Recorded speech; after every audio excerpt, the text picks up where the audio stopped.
আব্দুল্লাহকে জবাই করতে বাবা চাচ্ছিল না। এক পর্যায়ে তাওরাতের আলেম বলল, যেহেতু তোমার বাকি সন্তান রাজি হচ্ছে না, যেহেতু প্রতিবাদও করতে পারতো না, এরা জবাই করে দাও। সিদ্ধান্ত নিল আব্দুল্লাহ রাসূলের আব্বারে জবাই করবে। খানায় কাবার সামনে দাঁড় করাইছে, তরবারি হাতে নিয়ে আব্দুল্লাহরে জবাই করবে। এমন সময় দেখে প্রায় 80টা তরবারি লইয়া মহিলা দাঁড়িয়ে গেছে। কতজন মহিলা? 80 জন মহিলা, যুবতী, রূপসী, কুমারী মেয়েরা 80টা তরবারি লেখা হয়েছে। হারিয়া আব্দুল মুত্তালিবের দরবারে গিয়া কয়, যদি আব্দুল্লাহরে জবাই করো মক্কাতে আগুন লাগাই দিব। তোমার বাকি 10টারে জবাই করো, কোনো বাধা নাই, কিন্তু আব্দুল্লাহরে জবাই করতে দিব না। কারণ আব্দুল্লাহ চেহারা দিকে ব্যবসা করতে গেলে আমরা ব্যবসার বরকত হয়। আব্দুল্লাহকে আমরা জবাই করতে দিব। করছি না আব্দুল মুত্তালিব বিপদ, জবাই তো করতে পারলো না। আন্দোলন শুরু হয়ে গেছে, মহিলার আন্দোলন করতেছে। শেষ পর্যন্ত আবার গেছে তাওরাতের আলেমের কাছে, বলে গেছিলাম তো কোরবানি দিতাম, কিন্তু অনেক মাইয়ার আন্দোলন করে। শেষে ওনাকে না বলে বললো, তুমি কি করবা? বলে না, কোনোভাবে সম্ভব না। তাহলে কি করা? বলে একটা কাজ করো, লটারি মারে দেবো। একদিকে 100 উট, একদিকে আব্দুল্লাহ। যদি লটারির মধ্যে উট আসে, উটকে জবাই করে দিবা, আর যদি আব্দুল্লাহ নাম আসে তাহলে আব্দুল্লাহ জবাই করবা। দিন তারিখ ধার্য করে আবারও আব্দুল্লাহ সহ এক জায়গায় মানুষ জড়ো হয়েছে, লটারি দিছে। লটারির শুরুতেই আব্দুল্লাহর নাম উঠছে। আমি জবাই করা লাগেনি। মহিলারা চোখ বড় বড় বলে চা আব্দুল মুত্তালিব যে হয়েছে না, আরেকবার দিছে। আবার আব্দুল্লাহর নাম 10 বার দিছে। 10 বার আব্দুল্লাহর নাম, 20 বার দিছে আব্দুল্লাহর নাম, 50 বার আব্দুল্লাহর নাম, 80 বার আব্দুল্লাহর নাম, দিতে দিতে 99 বার আব্দুল্লাহর নাম। কিন্তু উঠেন নাম আর উঠে না। আর হয়েছে কয়বার? 100 বার দিতে গেলে আরেকবার, 100% জবাই। আবার মহিলারা তরবারি নিয়ে দাঁড়াইছে, দাঁড়ায় ঘোষণা দিতেছে, আব্দুল মুত্তালিব একে একে যদি 10টা ছেলেরও তুমি জবাই করো, কোনো দুঃখ ছিল না। কিন্তু আব্দুল্লাহরে যদি 100 বার না 1000 বার আব্দুল্লাহর নাম উঠে, 6000 বার, এখানে তো 99 বার উঠছে। 1000 বারও যদি আব্দুল্লাহর নাম উঠে, ওয়াদা দিলাম আব্দুল্লাহর গলার মধ্যে যদি ছুরি লাগায় দাও, তাহলে গোটা মক্কা নগরীতে আমরা আগুন ধরাইয়া দিব। মহিলাদের আন্দোলন শুরু হয়। বিপদে বলছে আব্দুল মুত্তালিব, আর একবার রয়েছে যদি হন আব্দুল্লাহর নাম উঠে, আমি কি করব? 99 বার দিল আব্দুল্লাহর নাম। 100 বারে যখন লটারি টান দিল, টাকা দেখে আব্দুল্লাহর নাম উঠে নাই, উটের নাম উঠে গেছে। এখন 100 উট আল্লাহর রাস্তায় জবাই করে দিছে। যুবক ভাইরা আমার, কথাগুলি বলার উদ্দেশ্য হলো, রাসূল দুনিয়াতে আসার আগেই তো অলৌকিক ঘটনাগুলি ঘটছে। তাই 40 বছরের জীবন লাড়াচাড়া করার আগে আসুন নবীর জন্মের আগের ঘটনাগুলিও যদি বলি, তাহলে আপনাদের কাছে আরো শুনতে সহজ হবে। আব্দুল্লাহ রাসূলের আব্বা আস্তে আস্তে বড় হইতে লাগে। গোটা মক্কা নগরীর মধ্যে সবচেয়ে লাজুক প্রকৃতির ছিল, মানে খুব লজ্জা পাইত। গোটা মক্কা নগরীর যত মেয়েরা ছিল, যুবতী মেয়েরা আব্দুল্লাহর জন্য পাগল ছিল। এখনকার ছেলেরা মেয়েরা টিজিং করে, ঠিক না? একটা মাইয়া স্কুল দিয়ে বাড়ি গেলে রাস্তার পাশে দেখবেন কতগুলো আগারটেন পকারটেন, কতটা দেখবেন চুল এমনি রয়েছে, এখানকার চুল নাই, খানের মধ্যে দুল, এই হিরুঞ্চির মতো ভিসে দিয়ে মাইয়া গুলারে ডিস্টার্ব করে। কথা ঠিক? আপনি আমার মেয়ে সন্তান স্কুলে গেলে আমরা নিরাপদ না, তারা ঘুমা মানে ডিস্টার্ব করে। তখন মাইয়ারা ডিস্টার্ব করতো আব্দুল্লাহরে। কথা বুঝতেছেন? সব মেয়েরা পাগল ছিল আব্দুল্লাহ। চতুর্দিক দিয়ে আব্দুল্লাহর জন্য বিবাহের প্রস্তাব আসে। ছেলে হইল একটা, বিয়ের প্রস্তাব 100। এর মধ্যে একটা মেয়ের নাম ছিল মরিয়ম, তার বাবা ছিল ওয়ারাকা বিন নাওফেল, তাওরাতের আলেম, ধনাঢ্য একজন মেয়ে, বাবার অটাল সম্পত্তি ছিল। এই মরিয়ম আব্দুল্লাহরে রাস্তার মধ্যে পাইনি দাঁড়ায় বলতো, আব্দুল্লাহরে তোর ভাই হইল 11 জন, তোর বাবা 10টা ছেলে 11টা ছেলে জন্ম দিছে, সম্পত্তি কি আছে, বাদ করলে কিছুই পাবি না। বরং তুই যদি আমারে বিবাহ করস, আমি আমার বাবার একমাত্র কন্যা, আমার যত সমস্ত সম্পদ আছে তোর নামে সব আমি দিয়া দিব। তোমার আব্বারে বলো আমার সঙ্গে যেন তোমার বিবাহ দেয়। প্রতিদিন রাস্তার মধ্যে মেয়েরা ডিস্টার্ব। আব্দুল্লাহর বাবার কাছে আব্দুল মুত্তালিবের কাছে প্রতিদিন বিবাহের প্রস্তাব যায়। একটা সময় আব্দুল মুত্তালিব চিন্তা করলো মেয়েদের একটি জিনা সহ্য করার মতো না। রাত্রের বেলায় অন্ধকারে নিজের সন্তান আব্দুল্লাহরে লইয়া মক্কা ছেড়ে মদিনার দিকে চলে গেছে। মদিনায় গেছে ছেলে লইয়া পলাইয়া গেছে, কারণ মাইয়া মানে যে ডিস্টার্ব শুরু করছে। মদিনায় আবার আব্দুল মুত্তালিবের একজন বন্ধু ছিল, দুজন একসাথে ব্যবসা করতে হতো। ব্যবসার সুবাদে দেখছে যে ঘরের ভিতরে একটা যুবতী মাইয়া আছে। চিন্তা করছে মাইয়ারা তো সুন্দর, আমার ছেলেও সুন্দর, বিয়া যদি করানো লেগে আমার বন্ধুর মাইয়ার সাথে বিয়া করা, এটা আগে টার্গেট রাখছে। ওই রাত্রের বেলা ছেলে লইয়া মদিনায় গেছে। কেন দোস্ত আমি তো আইসি মক্কার থেকে রাত্রের বেলা বলাইয়া বলে গেলে বলে ছেলে একটা বিয়ায় 100 টাকা, মাইয়া মানে যন্ত্রণায় ফুলা লইয়াছে। অনিয়ত করছি বিয়া না করাইয়া আমি আর মক্কা যেতাম। মাইয়া মাইয়া পছন্দ হয়েছে নি? বলে মাইয়া তো তোরটাই আমার পছন্দ আগের থেকে। তো বন্ধু বলে তো তোর ছেলে অনেক সুন্দর, আমার মেয়ে সুন্দর, দিলে বিয়া করাই দিবে। বিবাহ করাই দিচ্ছে। যেই মেয়ের সাথে বিবাহ হয়েছে ওনার নাম হলো আমেনা। সুবহানাল্লাহ, বিয়া হয়েছে। বিয়া টিয়া করার পরে অনেকদিন পরে আব্দুল্লাহ নিয়ে আবার ওনার বাবা আসছে মক্কায়। ওই দিকে গোটা মক্কার যুবতী মাইয়ারা আব্দুল্লাহরে তালাশ করতে করতে পাগল হয়ে গেছে। আব্দুল্লাহ গেল আব্দুল্লাহরে পায় না। কোথায় রে আব্দুল্লাহ, কোথায় আব্দুল্লাহ, কোথায় পায় না। আজকে 7-10 দিন হয়ে গেছে। হঠাৎ করে আব্দুল্লাহ যখন মক্কায় আসলো, মেয়েরা খবর পাইছে আব্দুল্লাহ মক্কায় আস। এর মধ্যে মরিয়ম ওয়ারাকা বিন নাউফেলের মেয়ে একমাত্র কন্যা খবর পাইছে। হঠাৎ করে তাকায় দেখে আব্দুল্লাহ রাস্তা দিয়ে হাঁটতেছিল। মরিয়ম পাগল পাগল পাগল হইয়া ঘর থেকে বাহির হইয়া রাস্তায় দাঁড়াইছে আব্দুল্লাহর সামনে। আব্দুল্লাহর সামনে দাঁড়ায় আবার আব্দুল্লাহ 10টা দিন ধরে পাগল পাগল হইয়া মক্কার অলিতে গলিতে তোমারে তালাশ করি, কিন্তু আমি তোমারে পাই না। বলো না তুমি এতদিন কোথায় ছিলা? হঠাৎ করে মরিয়ম আব্দুল্লাহর চেহারার দিকে তাকাইয়া মরিয়ম জোরে একটা চিৎকার দিয়া মাটিতে পড়ে গেছে, বেহুশ হয়ে গেছে। আব্দুল্লাহ চিন্তায় পড়ে গেল, মরিয়ম আমার দেখে চিৎকার মেরে বেহুশ হয়ে গেলে ঘটনা কি? হুশ ফিরার পরে আবার চিৎকার শুরু করছে।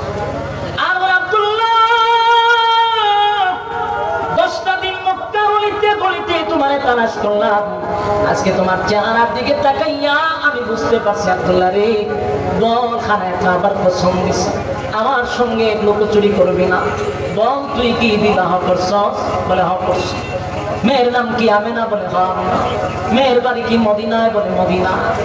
আব্দুল্লাহ আব্দুল্লাহ আমি আজকে অনেক দিন ধরে পাগল হয়ে গেছি তোরে বিবাহ করার জন্য। আব্দুল্লাহ রে আমি তোরে মন থেকে ভালোবাসতাম। যেদিন তোর আব্বা তোরে জবাই করার জন্য খানায় কাবার সামনে দাঁড়াইছিল, 80 জন তোর বাড়ি লইয়া দাঁড়াইছিল প্রতিবাদ করার জন্য। এ আব্দুল্লাহ, এই 80 জনের নেতৃত্ব আমি মরিয়ম দিছি। আমার নেতৃত্বে 80 জন মেয়ে দাঁড় করাইছি তোমার যেন জবাই না করে, কারণ আমার মনে বড় ধারণা ছিল আব্দুল্লাহর স্বপ্ন দেখছি পৃথিবীর শ্রেষ্ঠ মা আমি হব, পৃথিবীর শ্রেষ্ঠ মা হব। এই আব্দুল্লাহ তোমার জন্য কেন পাগল ছিলাম জানেনি? কেন পাগল ছিলাম, কেন পাগল ছিলাম জানোনি? আব্দুল্লাহ রে আমার আব্বা কিন্তু তাওরাতের আলেম, আমি তাওরাতের আলেমের মেয়ে। আমি প্রতিদিন আমার বাবার সঙ্গে তাওরাত রিসার্চ করি। তাওরাতের প্রতি পৃষ্ঠায় পৃষ্ঠায় আমি মুহাম্মদের নাম পেয়েছি। এই আশিকে রাসূল প্রতিটা কথা দিলের কান্নামে শুনবেন। আল্লাহ পয়গম্বর দুনিয়াতে এখন আসে নাই, অলৌকিক ঘটনা শুরু হয়ে গেছে আগে। যুবক ভাইরা আমার, নবীর শান কারে কয়? নবীর শান কত প্রকার, যদি শেষ পর্যন্ত থাকেন তাহলে আজকে নবীর শান শোনা যাবে ইনশাআল্লাহ। নবীর শান কারে কয়, কত প্রকার, কি দিনের কেউ লাগায় শোনার চেষ্টা করবে। এবার মরিয়ম বলেন, আমি যখন তাওরাত পড়তাম তাওরাতের প্রতি পৃষ্ঠায় আমি মুহাম্মদের নাম পেয়েছি, আর সেই মুহাম্মদের নূর আমি আব্দুল্লাহ তোমার মধ্যে দেখতে পাইতাম। তাই আমার মনে চাইছিল তোমারে যদি বিবাহ করি আমি পৃথিবীর শ্রেষ্ঠ মা হব। আজকে তাকে সেই নূর তোমার চেহারার মধ্যে লাগবে। আমি বুঝতে পারছি নূর তো বিবাহ ছাড়া যাবে না, নির্ঘাত তুমি বিবাহ করছো। আব্দুল্লাহ রে, আমি তোমার জন্য পাগল ছিলাম, তোমার রূপ দেখে নয়, আমি মুহাম্মাদের মা হইতে চাইছি, পৃথিবীর শ্রেষ্ঠ মা। আব্দুল্লাহ, যেহেতু আমি পৃথিবীর শ্রেষ্ঠ মা হইতে পারলাম না, আজকে ওয়াদা দিলাম, খানায় কাবার কসম করলাম, আর কোনদিন আমি মরিয়ম বিবাহ বসবো না।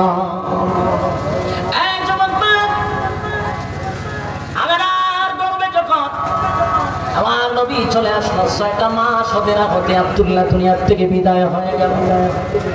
মা আমেনা 6 মাসে যখন গর্ভধারণ করলো, এর ভিতরে আব্দুল্লাহ চলে গেছে। এবার আমেনা বিধবা হয়ে গেল। বিধবা অবস্থায় যখন আমেনা নিজের কাহিনীটা মানুষকে শোনায়া দেয়, পৃথিবীর মানুষেরা রে, কেমন সন্তান আমার পেটে আসছে শোনো। আমি আমেনা যখন রাস্তা দিয়া হাঁটি, কোনো পাখি আমার মাথার উপর দিয়া যায় না। আশিক রাসূল নবীর শানকারে কয়, নবীর শানকারে কয়, দিলের কান লাগায় শোনো। আমেনা বলে, শুধু তাই নয়, আমি যখন কলস নিয়ে পানি আনতে যাই, আগের জামানায় টিউবওয়েল ছিল না, কূপের থেকে পানি তুলতে হয় রশি দিয়া। আমেনা বলেন, আমি কূপের পাড়ে গেলে পানি অটোমেটিক আমার সামনে চলে আসতো, রশি লাগতো না, টানতে হইতো না। আমেনা রাস্তা দিয়ে যায়, মানুষ দেখে এত গ্রান, এত গ্রান, এত গ্রান, এত গ্রান। আরবের মানুষেরা সমালোচনা করতে লাগলো, আব্দুল মুত্তালিবের ছেলে তো মারা গেল, আমেনা তো বিধবা, বিধবা নারী শরীরের মধ্যে এত গ্রাম লাগাইয়া রাস্তা দিয়া হাঁটে। চতুর্দিকে সমালোচনা শুরু হইল। আব্দুল মুত্তালিবের কানে আসলো, তোমার বৌমা তো বিধবা হয়ে গেছে, তারে বলবা সে যেন এত মজার গ্রাম লাগাইয়া রাস্তা দিয়া যেন না হাঁটে। আর এটা এমন গ্রাম, মক্কার কোথাও এই সুগন্ধি পাওয়া যায় না। এবার আব্দুল মুত্তালিব রাসূলের দাদিরে বলল, তোমার বৌমারে বলবা সে যেন গ্রাম না লাগায়, আতর ব্যবহার না করে। বিধবা মানুষ সমালোচনা করে, আমার ইজ্জত যায় না। রাসূলের দাদি বললেন, তোমার শ্বশুর হলো মক্কার একজন সর্দার মাতব্বর, তার একটা সম্মান আছে। মাগো, তোমার স্বামী নাই, তুমি কিন্তু এত গ্রামের আতর ব্যবহার করবা না। এবার আমেনা বলে, মা আমি আপনাদেরকে জানাইতে চাই, একটু আমার সঙ্গে আসে। রাসূলের দাদির কাছে নিয়ে থুতু ফলাইছে। মা এখন কি গ্রান কমছে না পারছে? রাসূলের দাদি বলেন, পোড়া ঘরটা যেন সুগ্রানে মুখরিত হয়ে গেছে। এবার বাথরুমে নিয়ে বলুন, না দাঁড়ান, যেখানে গোসল করি সেখানে আসেন। সেখানে যাওয়ার পরে গ্রান আরো বাড়ছে। মাগো, যে গ্রান আপনারা শুনছেন, যে গ্রান আপনারা পাইতেছেন, এটা দুনিয়ার কোনো আতর নয়, আমি টাকা দিয়া কিনে শরীরে লাগাই নাই গো মা, এই গ্রান আমার পেটের ভিতর থেকে আসে। যেরকম সুবহান, পেটের ভিতরে থাকা অবস্থায় গ্রান বাহির হয়েছে। আমেনা বলেন, না আমার শরীর থেকে গ্রান বাহির হয়, আমার মুখ থেকে গ্রান বাহির হয়। শুধু তাই নয়, আমি রাস্তা দিয়া গেলে গাছ পর্যন্ত আমার সালাম দেয়। যুবক ভাইরা আমার, এবার আসুন, যেদিন রাসূল দুনিয়াতে আসবে, কবে আসবে? কেউ বলে 8 তারিখ, কেউ বলে 12ই রবিউল আউয়াল, ঠিক নেই। এই 12ই রবিউল আউয়াল মাসে সুবে সাদিকের সময় রাসূল দুনিয়াতে পদার্পণ করছে, সোমবার দিনে। সত্য না মিথ্যা? 100% সত্য। হয় 8 তারিখ অথবা 12 তারিখ, কিন্তু সোমবার দিন সুবে সাদিকের সময় রাসূল দুনিয়াতে পদার্পণ করছে। সুবহানাল্লাহ। যুবক ভাইরা, রবিউল আউয়াল মাসে রাসূল দুনিয়াতে আসার কারণে আমরা খুশি না বেজার? কথা হয় না দি? এই রবিউল আউয়াল আসলে আপনারা যেমন খুশি, আমরাও খুশি, ঠিক কিনা? আপনারা বেজার? খুশি না বেজার? রবিউল আউয়াল এলে হৃদয়ের দুয়ার খুলে, রবিউল আউয়াল এলে হৃদয়ের দুয়ার খুলে, ছড়িয়ে তব নামের খুশবু ফুল। ইয়া মুহাম্মদ মুহাম্মদ মুহাম্মদ রাসূল, ইয়া মুহাম্মদ মুহাম্মদ মুহাম্মদ রাসূল। সত্যি কথা বলেন, সত্যি আমার সাথে বুঝিব বলেন, ইয়া মুহাম্মদ মুহাম্মদ মুহাম্মদ রাসূল ইয়া মুহাম্মদ মুহাম্মদ মুহাম্মদ রাসূল রবিউল আউয়ালে হৃদয়ের দুয়ার খুলে রবিউল আউয়ালে হৃদয়ের দুয়ার খুলে ছড়িয়ে তব নামের খুশবু ফুল ইয়া মুহাম্মদ মুহাম্মদ মুহাম্মদ রাসূল জুড়ে ইয়া মুহাম্মদ মুহাম্মদ মুহাম্মদ রাসূল আরবের খুশি সবই আরবের খুশি সবই এসেছেন ধরায় নবী আরবের খুশি সবই এসেছেন ধরায় নবী আদারে দ্বার খুলে আজ ফুটেছে নূরের নবী আদারে দ্বার খুলে আজ ফুটেছে নূরের নবী মুহাম্মদ নামে বাজে না তেরা সুল ইয়া মুহাম্মদ মুহাম্মদ মুহাম্মদ রাসূল জুড়ে ইয়া মুহাম্মদ মুহাম্মদ মুহাম্মদ রাসূল রবিউল আউয়ালে হৃদয়ের দুয়ার খুলে রবিউল আউয়ালে হৃদয়ের দুয়ার খুলে ছড়িয়ে তব নামের খুশবু ফুল ইয়া মুহাম্মদ মুহাম্মদ মুহাম্মদ রাসূল ইয়া মুহাম্মদ মুহাম্মদ মুহাম্মদ রাসূল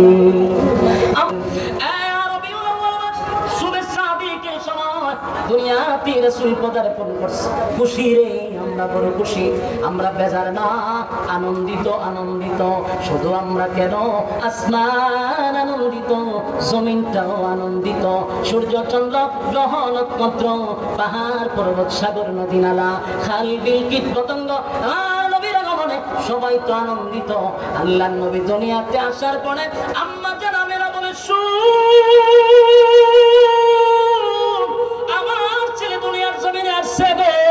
স্বাভাবিকভাবে দুনিয়াতে আসে নাই স্বাভাবিকভাবে আসে নাই দুনিয়ার যত ছেলে সন্তান মেয়ে সন্তান জন্মগ্রহণ করে প্রত্যেকের শরীরে ময়লা লাগানো থাকে রক্ত লাগানো থাকে আমার ছেলে দুনিয়াতে আসার সাথে সাথে আমি তাকায়া দেখি আমার সন্তান দেখে যেন গোসল করাইয়া খুশবু পড়াইয়া লজ্জাস্থান ঘুরে দুনিয়ার জমিনে পাঠাইছে চিৎকার দিয়া কোন সুবহান সম্ভব পৃথিবীর কোন মানুষকে এইভাবে জন্মগ্রহণ করছে এই জুড়ে কোন করছে তাহলে আমার নবীর জন্মটাও অলৌকিকভাবে জন্ম রাসূল দুনিয়ার কাছে গোসল করা অবস্থায় খুশবু পড়াইয়া রাসূলকে পাঠাইছে এখানেই শেষ নয় পৃথিবীর প্রতিটা সন্তান আসার সময় কান্নাকাটি করে রে আম্মা জান বলে আমার ছেলেও কাঁদছে কিন্তু পৃথিবীর মানুষের কান্না আর আমার ছেলের কান্না একরকম নয় আমি তাকায়া দেখি আমার ছেলে দুনিয়াতে আসার সাথে সাথে আমার সন্তান আল্লাহর কুদরতি পায়ে সেজদায় পড়ে গেছে আমি তাকায়া দেখি সেজদায় পড়ে কাঁদে চিন্তায় পড়ে গেলাম আমার ছেলে গুনগুনাইয়া কান্দে আমি কইরা গিয়া কাছে গেলাম গিয়া দেখি আমার ছেলে বলে রব্বি হাবিলি উম্মতি একটা জবান বন্ধ রাখবেন না বলুন আল্লাহু আকবার আশিক রাসূল নবীর সরকারে কই গো আমার নবী দুনিয়ার জমিনে আছে অলৌকিকভাবে যারা পৃথিবীর কোনো মানুষ এইভাবে জন্ম নিতে পারবে না দুনিয়াতে আসার সাথে সাথে কেউ সেজদা দিতে পারে না এখানেই শেষ নয় আল্লাহর নবীর মা আমেনা বলেন হঠাৎ করে দেখি আমার কাছে একটা ঘোষণা আসছে আমার ছেলেকে নিয়ে যাবে আমি তাকায় দেখি আমার আশেপাশে আমার ছেলে নাই আমি পেরেশানির মধ্যে পড়ে গেলাম কোথায় রে আমার কলিজার টুকরাকে সারা করে বিশ্রায়া পাই না আওয়াজ আসলো আমেনা চিন্তার কোনো কারণ নাই তোমার সন্তানকে আমার আল্লাহ ইনভাইট করছে পুরো কায়নাতের মধ্যে তোমার ছেলেকে পরিচয় করায়া দিবে আমার আল্লাহ সাত আসমানকে পরিচয় করাবে সাত জমিনকে পরিচয় করাবে পুরো কায়নাতকে পরিচয় করাইবে কারণ নবী জন্মের পরে যখন কোন সৃষ্টি যেন এই কথা বলতে না পারে মুহাম্মদকে চিনি না এমন কোন মাখলুক যেন না থাকে তাই আমার নবীর সাত আসমান ভ্রমণ করাইলো সাত জমিন ভ্রমণ করাইলো পুরো কায়নাত ভ্রমণ করাইয়া আমার নবীর আমার মার কাছে ফিরাই তাকায়া দিছে। জোরে কোন সুবহান। বলো এটা কোন মানুষের দ্বারাই সম্ভব? হ্যাঁ, আশিকের রাসূল জোরে কোন সম্ভব? পৃথিবীর কোন মানুষ জন্মের পরে পৃথিবী ভ্রমণ করছে? কথা হয় না, আওয়াজ দিতে হবে আমার নবীর দ্বারাই সম্ভব। এইভাবে অলৌকিক ঘটনা। শুধু তাই নয়, আবু তালেব বলেন আমি তাকায়া দেখি আমার বাতিজারে কুলে নিব, আমার বাতিজা শুধু চতুর্দিকে মাথা লাড়ায়। আশ্চর্য হয়ে গেলাম, আমি আমার বাতিজার চেহারার দিকে তাকায় আসি, বাতিজা আমার চেহারার দিকে তাকায় না, ডাইনে মাথা লড়ায় বামে লড়ায়। হঠাৎ করে তাকায়া দেখি সূর্য চন্দ্রটাও ডাইনে লড়ে বামে লড়ে। আশ্চর্য হয়ে গেলাম, চন্দ্র ডাইনে বামে লড়ে। শুধু তাই নয়, আমার বাতিজা বামে যদি চেহারা ঘোরায় চন্দ্র বামে যায়, আমার বাতিজা ডাইনে যদি চেহারা ঘোরায় চন্দ্রটা ডাইনে যায়। চিৎকার দিয়া কোন সুবহান। এ আশিকের রাসূল, এটা আমার নবীর শান, এটা আমার নবীর শান, এটা আমার নবীর শান, এটা আমার নবীর শান। পৃথিবীর কোন মানুষের জন্মের পরে চন্দ্র নবীর আনন্দ দিছে, কোন মানুষকে আনন্দ দেয় নাই, আমার নবীর আনন্দ দিছে। তাই পৃথিবীর কোন মানুষের জন্য এটা সম্ভব ছিল না, আমার নবীর জন্য সম্ভব ছিল। শুধু তাই নয়, একের পর এক অলৌকিক ঘটনা। রাসূলকে নিয়ে যাবেন সেদিন অলৌকিক ঘটনা। যে উটনিটা হাঁটতে পারতো না, নবীরে উঠানোর পরে উটনি এমন ভাবে দ্রুত গতিতে দৌড়ায় যেন সমস্ত উটকে পিছনে রেখে উটনি দৌড়াইয়া তায়েফে চলে গেছে। সুবহান। একের পর এক অলৌকিক ঘটনা। শুধু তাই নয়, আমার নবীর জন্মটা অলৌকিক, যা পৃথিবীর কোন মানুষের দ্বারা এই অলৌকিক ঘটনা ঘটে ঘটা সম্ভব না, সম্ভব না। যুবক ভাইরা আমার, নবী দুনিয়াতে আসে খুশি, সবাই খুশি, সবাই খুশি, কেউ কিন্তু বেজার না। আল্লাহর নবীর জন্মটা অলৌকিক। এবার মক্কাতে যখন 40 বছর পূর্ণ হওয়ার পরে মক্কার একটা উঁচু জায়গায় দাঁড়াইয়া হাবিবে কিবরিয়া বলছিল, আজকের পর থেকে বলো লা ইলাহা ইল্লাল্লাহু মুহাম্মাদুর রাসূলুল্লাহ সাল্লাল্লাহু আলাইহি ওয়াসাল্লাম। এই আদেশে মক্কার সব মানুষরা বলে আব্দুল্লাহর পুত্র মুহাম্মদ বলে তোমার এটা ক্লাব, আর আজকে তুমি মুহাম্মাদুর রাসূলুল্লাহ হয়ে গেল, কেমনে তুমি রাসূল হইছ? এবার রাসূল প্রশ্ন করে, আমার 40 বছরের জীবন ইতিহাস থেকে দেখো, তোমরা যদি অ্যানালাইজ করো, পর্যবেক্ষণ করো, তাহলেই বুঝবা আমি নবী হওয়ার যোগ্য। রাসূলের জীবনীটা কয় বছর? 63 বছর। 40 বছর কুরআন নাযিল হওয়ার আগে হলো 40 বছর। 40 বছর পরে ঘোষণা দিল আমি মুহাম্মাদুর রাসূলুল্লাহ। মক্কার মানুষ বলে কেমনে রাসূলুল্লাহ হইলেন? নবী বলেন আমার জন্ম থেকে নিয়ে 40 বছর খাটাখাটনি করে দিলেন। তারা যখন গবেষণা শুরু করলো, এক নাম্বার গবেষণা কোন নবী দুনিয়াতে যে জন্ম নিয়েছিল অলৌকিক জন্ম, যেটা কোনো মানুষের দ্বারা সম্ভব না, তাহলে এই দিক তাকাইলে ওই নবী হওয়ার যোগ্য। কোনদিন ওনার লজ্জাস্থানের কাপড় সরতে পারে নাই, এটা কোনো মানুষের দ্বারা সম্ভব না, আমার নবীর দ্বারা সম্ভব ছিল, তাই উনি নবী হওয়ার যোগ্য। কথা হয় না? নবীকে আনন্দ দেওয়ার জন্য চন্দ্র নড়াচড়া করে, এটা কোনো মানুষের দ্বারা সম্ভব না, নবী হওয়ার জন্য এটাই যোগ্য। কথা হয় না? এটা এর থেকে বড় প্রমাণ কি হইতে পারে? একে একে 40 বছর যখন তারা অ্যানালাইজ করে দেখলো যে কথা তো সত্য, উনি নবী হওয়ার যোগ্য। কিন্তু এরপরেও নবী হওয়ার যোগ্য জানার পরেও অনেক মানুষ সেদিন নবীর হাতে কালেমা পড়ে নাই।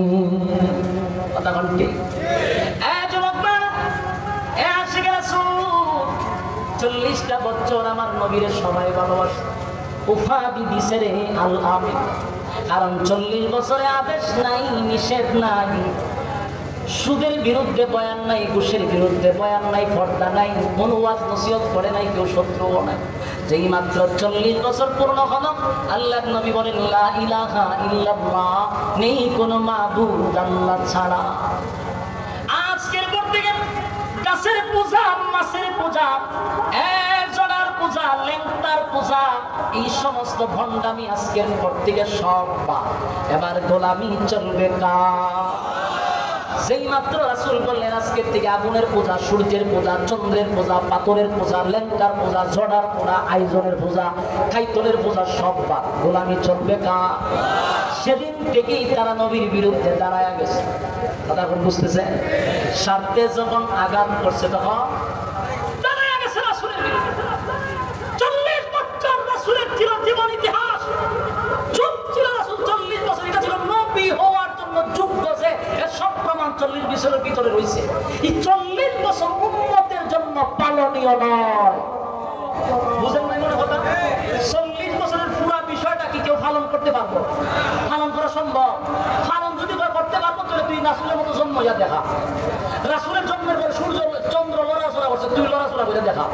তাহলে বোঝা গেল 40 বছরের জীবন ইতিহাস এটা পালনীয় নয়, এটা আলোচ্য আলোচ্য আলোচ্য। বাকি 23 বছরের জীবন ইতিহাস শুধু আলোচ্য নয়, এটা পালনীয় পালনীয় পালনীয়।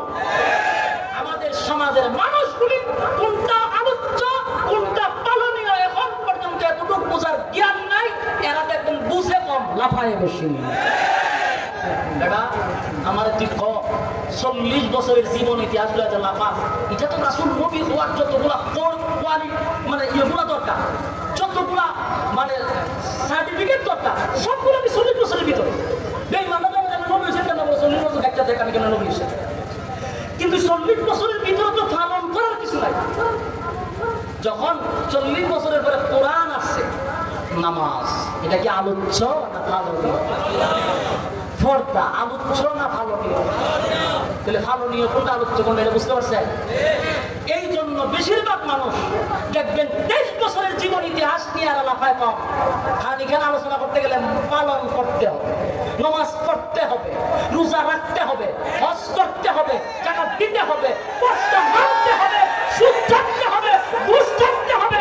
এই জন্য এটা মানতে রাজি না যেখানে নামাজ নাই, রোজা নাই, হজ নাই, যাকাত নাই, পর্দা নাই, সুদ ঘুষ সয়লাভ, সেটা মানতে রাজি। রাসূলের মিলাদ নিয়ে আলোচনা করলে কি হয়? নফল ইবাদত বন্দেগীর সব হয়। আমরা কোন সময় মিলাদুন নবী অস্বীকার করি না। মিলাদুন নবী যারা মানে না এরাও মুসলমান হতে পারে না, কারণ রাসূলের মিলাদ আপনাকে মানতে হবে। কিন্তু এটা আলোচ্য, এটা কি এটা আলোচনা করতে পারবে, যত আলোচনা করবেন। এমন কি কিতাবে লেখছে রাসূলের প্রস্রাব পায়খানা নিয়ে যদি কেউ আলোচনা করে আল্লাহ তার নফল ইবাদত বন্দেগী সব দেয়। কিন্তু ভাই আল্লাহ আপনি আমার তো কিছু বেদা দিচ্ছে, ঠিক না? বাসার দিয়ে বাচ্চার সঙ্গে মাথায় চিন্তা করবো 40 বছরের জীবনে পড়ি তো 3টা অধ্যায় আছে, আপনি পড়েন না কেন?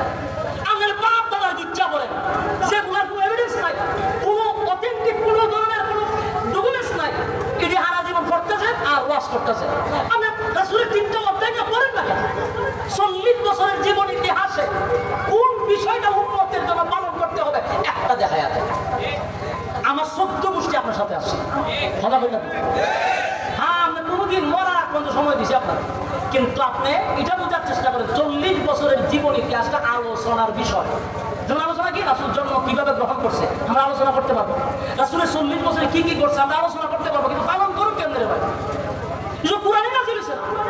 40 বছর পরে 23 বছরের জীবন, এটাকে বলা হয় সিরাতুন নবী সাল্লাল্লাহু আলাইহি সাল্লাম। এটা আপনাকে শুধু আলোচনা করলে চলবে না, আপনাকে পালন করতে হবে। তাই অনেক মানুষ চিন্তা করে দেখছে যেটা তো পালন করতে হয়, নামাজ পড়তে হয়, রোজা রাখতে হয়, এই লেগে নাম দিচ্ছে কিতাব মারেফত, কিতাবের গোপন। রাসূলের বিদায় ভাষণে কোনো জিনিস কি গোপন রেখেছে? জবাব দিবেন। রাসূল বলছে আমি যা আল্লাহ আমার কাছে বলছিল সব আমার উম্মতের মধ্যে কথা শুনছি, কোনো কিছু আমি গোপন রাখি নাই।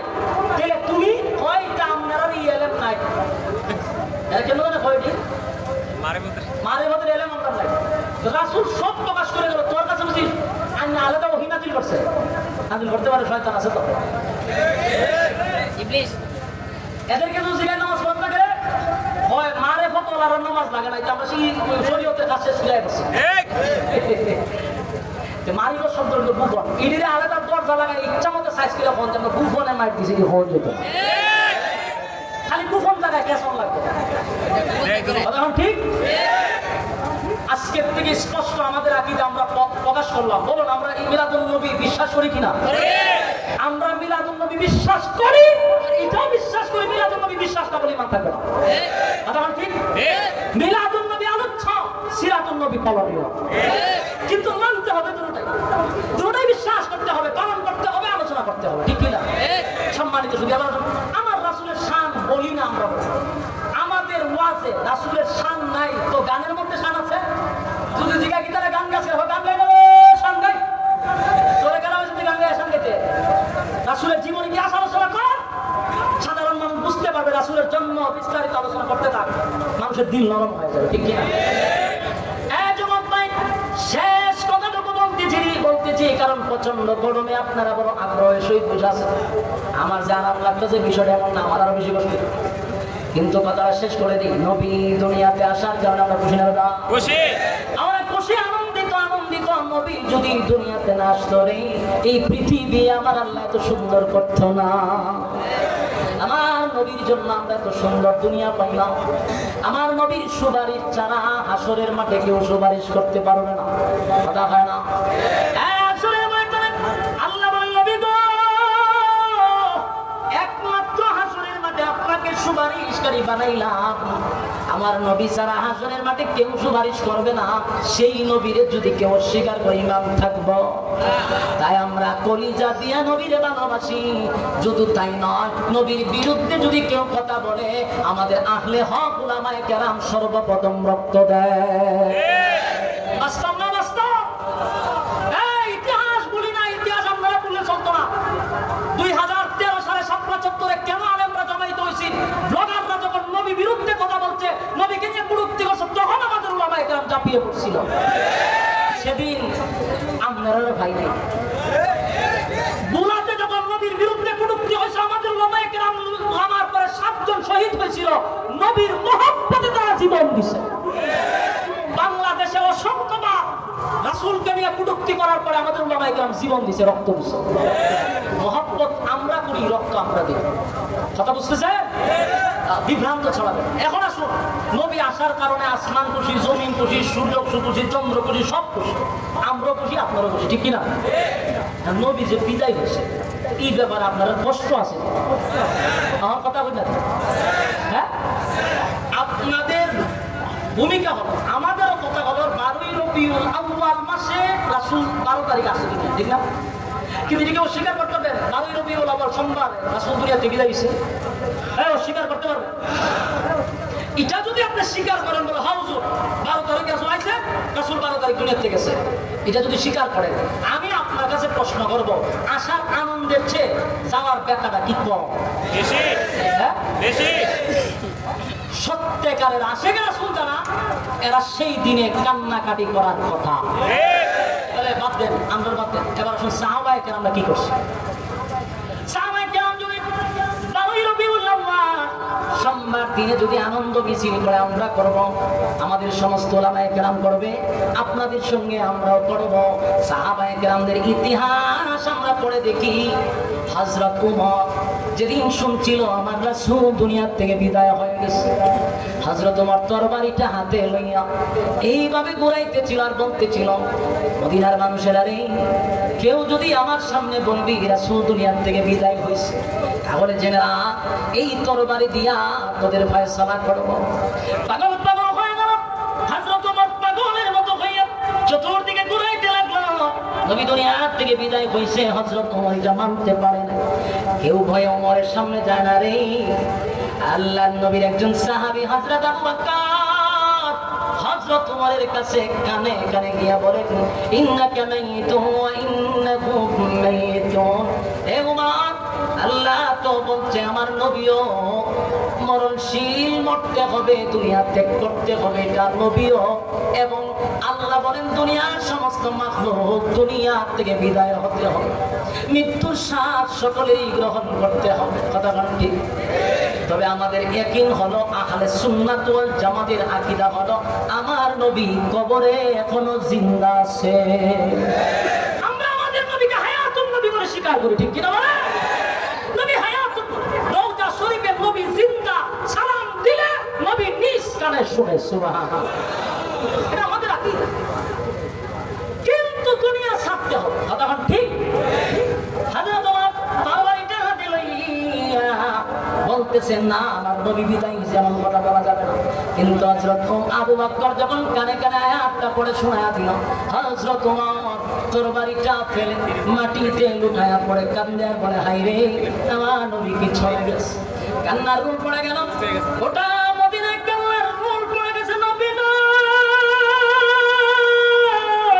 নবী নাই, নবী নাই, নবী নাই, নবী নাই, নবী নাই, কান্নার রোল পড়ে গেছে।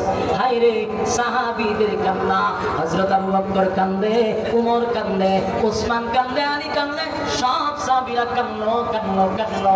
এমনকি আল্লাহর নবীর মেয়ে ফাতেমা, রাসূল যেদিন দুনিয়ার থেকে বিদায় হয়ে গেল, 6 মাসের ভিতরে বেঁচে ছিল, একটা দিনের জন্য ফাতেমা একদিন মুস্কি হাসি দেয় নাই।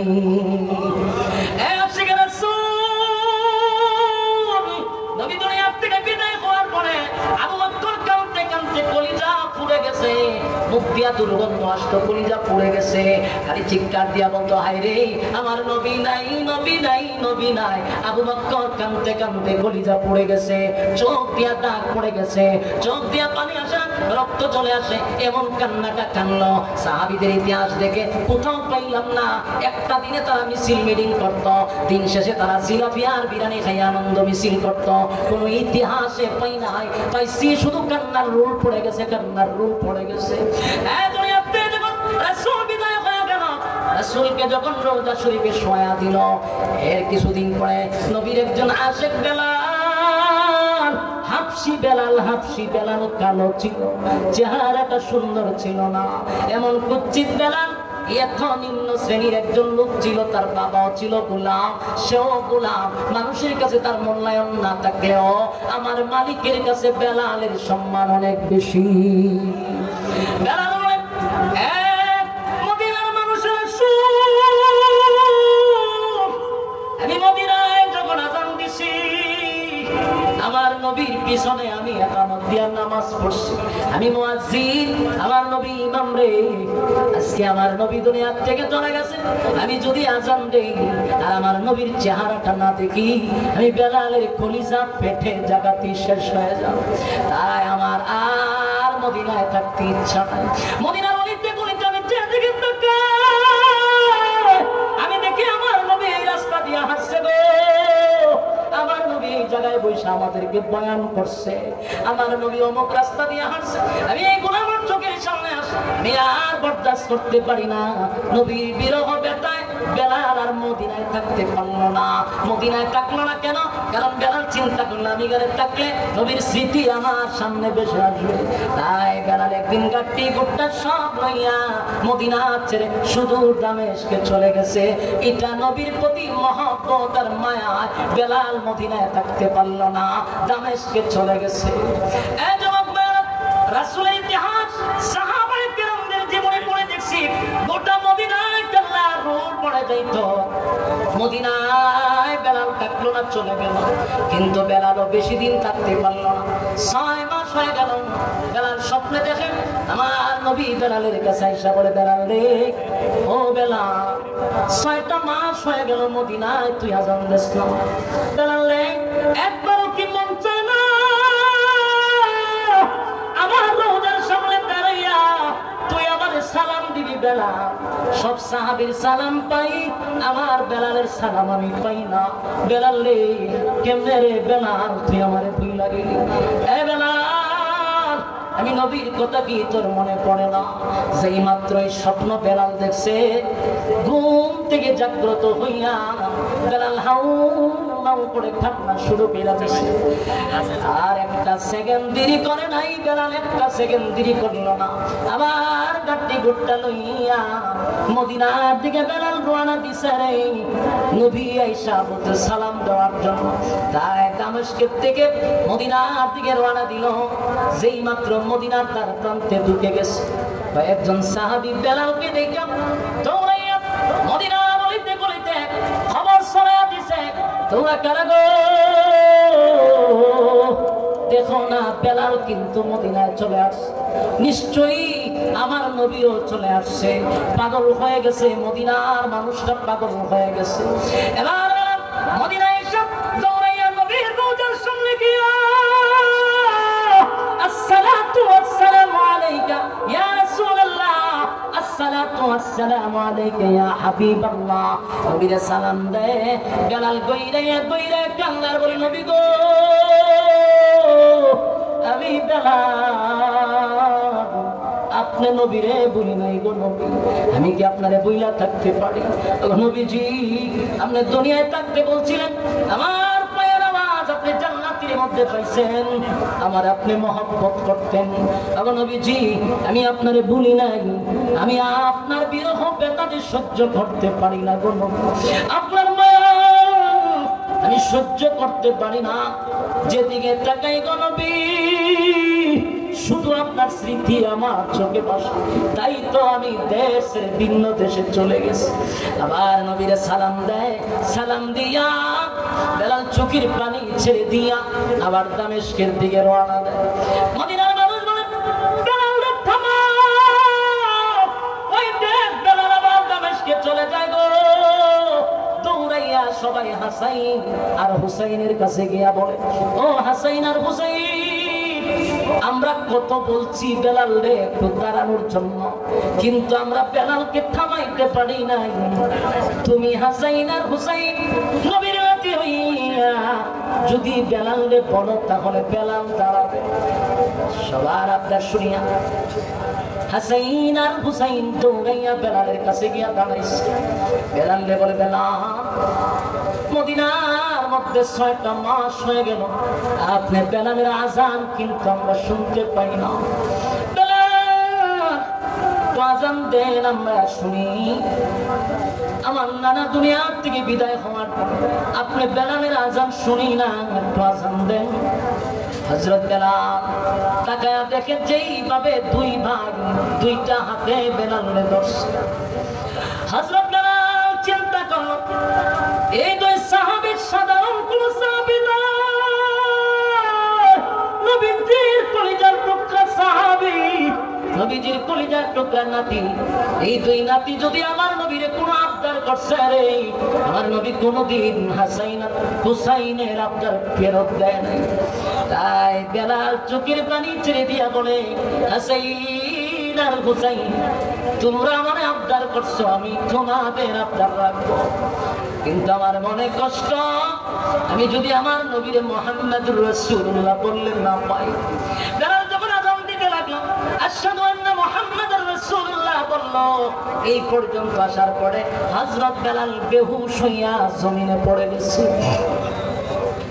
আর আল্লাহ বেলালের গলার মধ্যে এত পাওয়ার দিছিল, এত পাওয়ার, এত পাওয়ার, এত পাওয়ার, এত পাওয়ার, খালি গলায় বেলাল যখন আযান দিত প্রায় 40 কিলোমিটার পর্যন্ত আওয়াজ আল্লাহ পৌঁছায়া দিত। মদিনার অলিতে গলিতে বেলালের আযান পৌঁছে গেছে গো। মদিনার নারী শিশু বাচ্চারা বেলালের আযান শুনে পাগল পাগল হয়ে গেছে।